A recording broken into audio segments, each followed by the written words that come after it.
अस्सलामुअलैकुम dear students, welcome back. इस lecture में हम एक्सरसाइज 3.6 क्वेश्चन नंबर 1 के फर्दर पार्ट को डिस्कस करेंगे।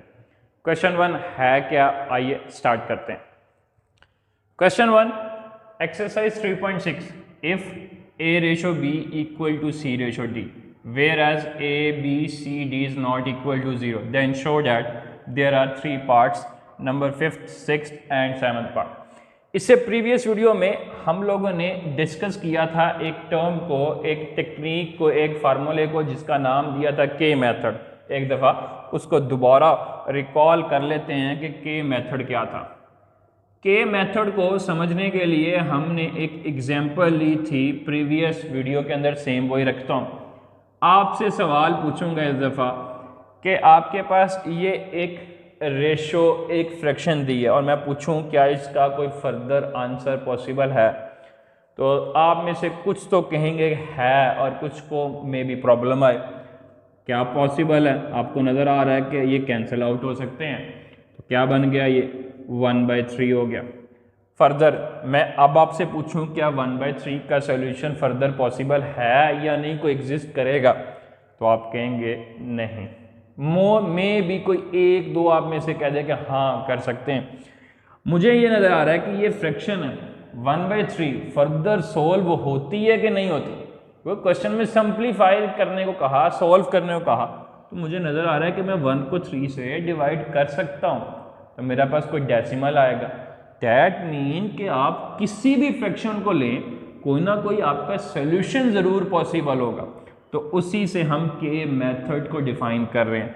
हम एक प्रोपोर्शन ले लेते हैं, if proportion a ratio b equal to c ratio d, proportion ही है ना, a ratio b c ratio d, ये भी रेशो दरमियान में इक्वल आ जाए, ये प्रोपोर्शन का सिंबल लगा लें चॉट डॉट, तो प्रोपोर्शन बन गई। Whereas a b c d is not equal to 0, क्योंकि अगर ये 0 हो जाएंगे तो फिर प्रोपोर्शन नहीं रहेगी, अनडिफाइन हो जाएगा। अब हम कंसीडर कर लेते हैं कि a रेशो b, हम इसको लिख सकते हैं ना a over b, c ratio d को क्या लिख सकते हैं c over d। a over b आपको क्या नज़र आ रही है, एक फ्रैक्शन ही आ रही है, c ओवर d वो भी फ्रैक्शन है, मतलब इसका कोई फर्दर जो आंसर है वो पॉसिबल होगा। हम यहाँ वो लेट कर रहे हैं कि वो आंसर क्या है, के ए और बी मेरे लिए कांस्टेंट हैं, तो आंसर भी कांस्टेंट ही होगा। सो ए ओवर बी वो किसके इक्वल लिखा जा सकता है, के। इसी तरीके से सी ओवर डी वो किसके इक्वल होगा, के। तो यहाँ से आपके पास ए की वैल्यू क्या बन जाएगी, बी के, एंड सी की वैल्यू क्या बन जाएगी, डी के। तो इसी को हम क्या कहते हैं, के मेथड कहते हैं। कि आपके पास कोई प्रोपोर्शन हो तो हम उस प्रोपोर्शन को लेट कर सकते हैं कि वो किसके इक्वल है, किसी भी कांस्टेंट के। आपकी बुक में के इस्तेमाल हुआ, के मेथड टर्म इस्तेमाल हुई, इसलिए हम के इस्तेमाल करते हैं। अब हम इस के मेथड को इस्तेमाल करते हुए क्वेश्चन नंबर 1 उसके पार्ट को डिस्कस करते हैं। क्वेश्चन नंबर 1 में ये जो बात लिखी हुई है a ratio b is equal to c ratio d, वो तो के मेथड में भी यही थी। तो हम स्टार्ट करेंगे, और सिंस इसमें लिखा हुआ कि a रेशो b जो है वो इक्वल है c रेशो d के, इसको हम लिख सकते हैं a over b equal to c over d। यहाँ बेशक ये लिख भी लें, ना भी लिखें, कोई मैटर नहीं करता, लेकिन आपसे MCQs में ये चीज़ें अगर पूछ ले तो आपको याद हो। ये मेरे पास दिया हुआ, हम लेट करने लगे हैं, कंसिडर कर लेते हैं कि a over b equal to c over d, इसका आंसर क्या होगा, के। यहाँ से मैं a ओवर b उसको k ले सकता हूँ, c ओवर d उसको k ले सकता हूँ। यहाँ से a की वैल्यू मिल गई b के, c की वैल्यू मिल गई d के। अब हम इन्हीं से अपने सॉल्यूशंस फाइंड आउट कर सकते हैं। Then show that 5th part p into a plus b plus q b ratio p into c plus d plus q d equal to a ratio c। Solution start करना है, तो solution start करने के लिए हम क्या ले लेते हैं, अपनी लेफ्ट हैंड साइड, और लेफ्ट हैंड साइड ध्यान से मिक्स ना कीजिएगा, that is p into a plus b plus q b ratio further P into c plus d plus q d, ये मेरे पास लेफ्ट हैंड साइड है। मैं इस रेशो को लिख सकता हूँ किसमें, फ्रैक्शन में, P into a plus B Q B, और जब इसको रेशो से फ्रैक्शन में जाऊँगा तो क्या हो जाएगा, P into c plus d plus q d. अब P क्यू ए और B मेरे पास कौन सी वैल्यूज़ है, A की, तो हम पुट कर लेते हैं। P as it is A की जगह B के plus B plus q B as it is, नीचे वाली भी term as it is P, C की जगह D के plus D plus q D. So मुझे क्या कॉमन नज़र आ रहा है, अगर आप कहते हैं कि मल्टीप्लाई करना है तो मल्टीप्लाई कर लें, मुझे अगर मल्टीप्लाई भी करना पड़े तो क्या बचेगा इनमें से, P B के मल्टीप्लाई कर दिए, P को B से करूँगा P B, इसको करूँगा तो Q B, नीचे क्या बच रहा है, P D के plus P D plus Q D। तो मुझे न्यूमरेटर में क्या कॉमन नज़र आ रहा है, B, बाकी क्या रह गया, P के प्लस P प्लस Q, और जब मैं नीचे देखता हूँ तो नीचे क्या कॉमन आ रहा है, D, बाकी क्या रह गया, P के प्लस P प्लस Q। अब मुझे नज़र आ रहा है कि ये न्यूमरेटर में टर्म इससे क्या होगी, कैंसिल, क्या रह गया, B ओवर D, इसको हमने 1 कह दिया क्योंकि B और D की वैल्यू नहीं और ये फर्दर सिंप्लीफाई नहीं होती। नाउ अब क्या ले लेते हैं, now taking right hand side, और राइट हैंड साइड क्वेश्चन की क्या थी, A रेशो C। अब A रेशो C को मैं क्या लिख सकता हूँ, A ओवर C, A और C में से दोनों की वैल्यू, A की वैल्यू B के, C की वैल्यू D के, तो ये तो आसान हो गया बहुत ज़्यादा ही। ये K से कैंसिल, क्या आ गया, B ओवर D। सो आपके पास जो राइट हैंड साइड का आंसर आया वो क्या आया, B ओवर D, इसको मैंने 2 कह दिया। अब अगर आप गौर से देखो 1 को, उसका आंसर B ओवर D, 2 का आंसर B ओवर D। सो इन दोनों से क्या कह सकते हो, फ्रॉम 1 एंड 2 आप कंक्लूजन निकाल सकते हो क्या, hence left hand side equal to right hand side. आप नीचे मार्कर के साथ इसी को दोबारा लिख दो तो वो भी क्या हो गया, प्रूव हो गया। ये था part number 5। Now part number 6, a square plus b square ratio a cube over a plus b equal to c square plus D square ratio C cube over C plus d. Part number 6 का solution कर रहे हैं, और 6 के solution के लिए यहाँ हमने जो किया था 5th पार्ट का किया था। 6 पार्ट के लिए हम अपनी कौन सी साइड लेंगे, पहले लेफ्ट हैंड साइड ले लेंगे, और लेफ्ट हैंड साइड क्या दी हुई है, that is a square plus b square ratio a cube over a plus b. हमारे पास रेशो है, हम रेशो को फ्रैक्शन में चेंज कर सकते हैं। अब फ्रैक्शन के आगे फर्दर फ्रैक्शन है तो क्या कर सकते हैं, क्या रेशो को अगर मैं फ्रैक्शन की बजाय एक साइन से, जो आपने मैथमेटिक्स में पढ़ा हुआ है, यही मतलब होता है ना, रेशो डिवीजन को ही कहते हैं, तो मैंने इस रेशो को डिवाइड में चेंज कर दिया और अगली टर्म मैंने क्या लिखी, ए cube over a plus B.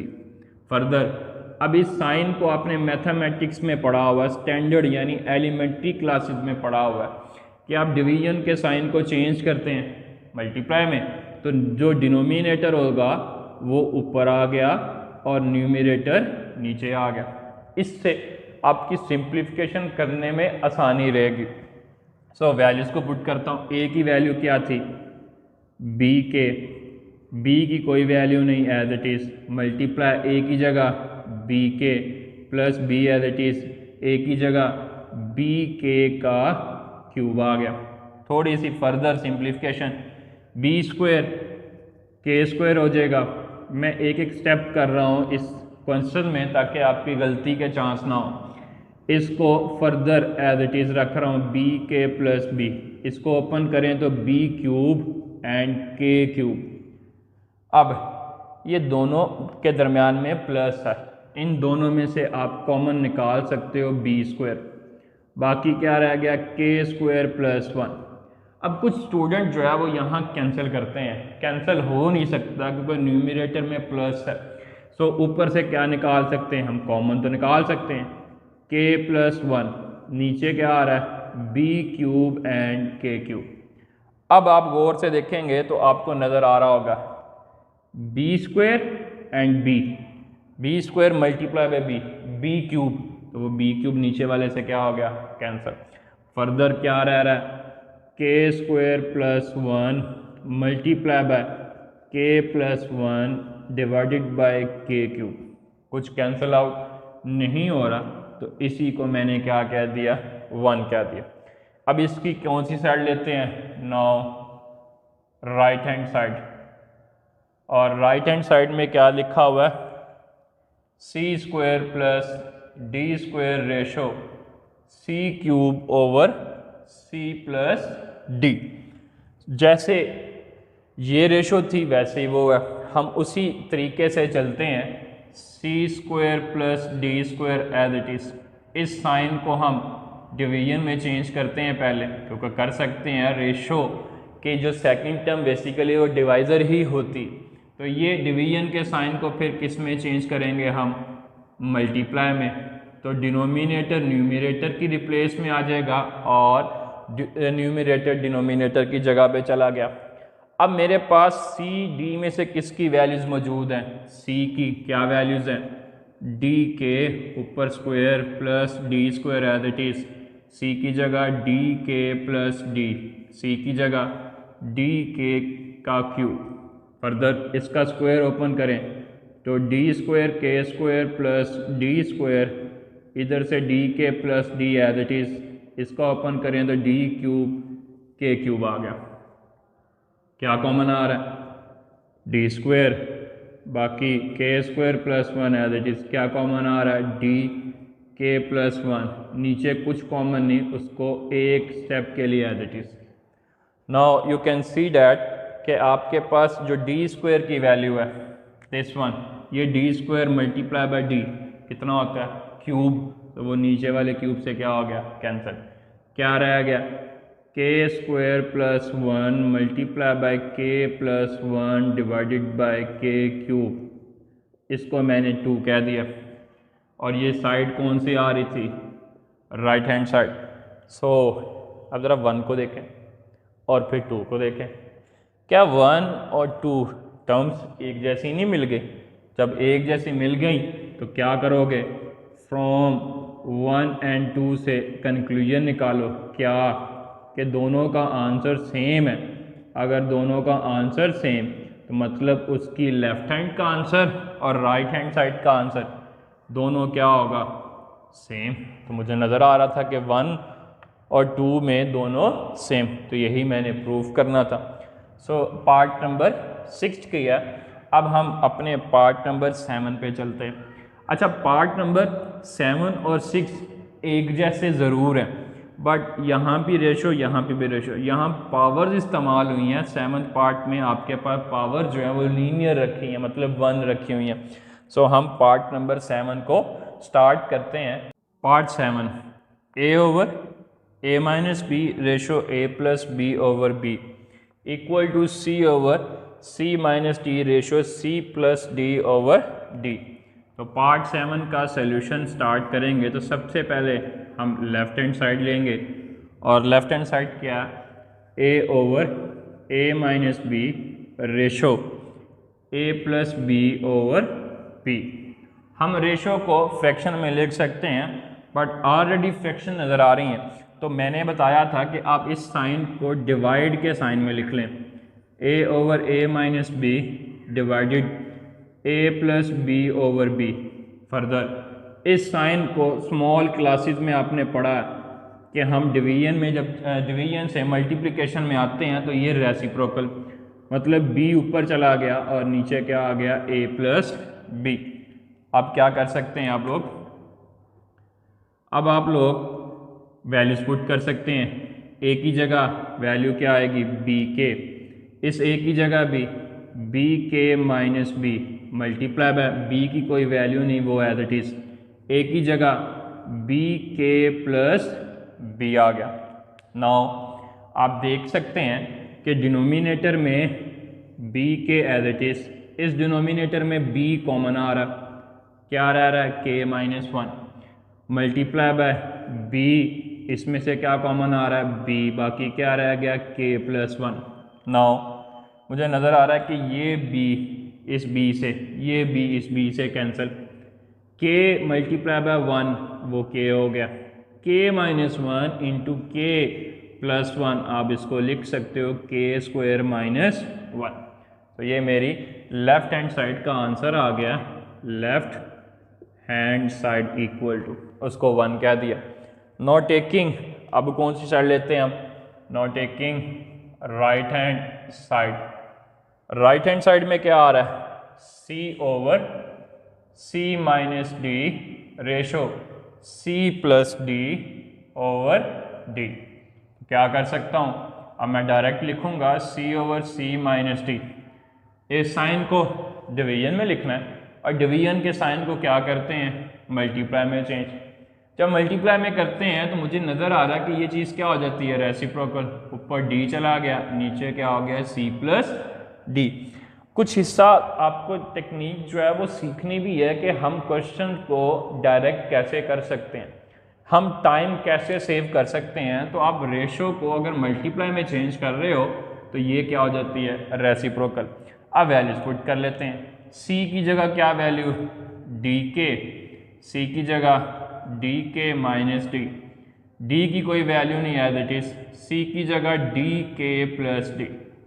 Further आपको क्या नज़र आएगा, आपको नज़र आता है कि d के ऊपर वाला एज इट इज, इसमें से कॉमन d आ रहा है, k minus one, d as it is, नीचे से d कॉमन क्या रह रहा है k plus one. Further you can see d d से ख़त्म, डी डी से ख़त्म, तो k को यहाँ क्या था वन, तो क्या आ गया k माइनस वन को मल्टीप्लाई करो तो k स्क्वायर माइनस वन, तो ये मेरी क्या निकल आई टू, यानी राइट हैंड साइड वन को देखो और टू को देखो तो कंक्लूजन निकल आएगा फ्रॉम वन एंड टू। क्या कंक्लूजन निकला कि left hand side equal to right hand side. तो यही आपने चीज़ को प्रूव करना था। ये था मेरा पार्ट नंबर 7 और इसी के साथ मेरा क्वेश्चन नंबर 1 एक्सरसाइज 3.6 क्या होता है कंप्लीट होता है। कोई दिक्कत हो तो आप कमेंट सेक्शन में बात कर सकते हैं।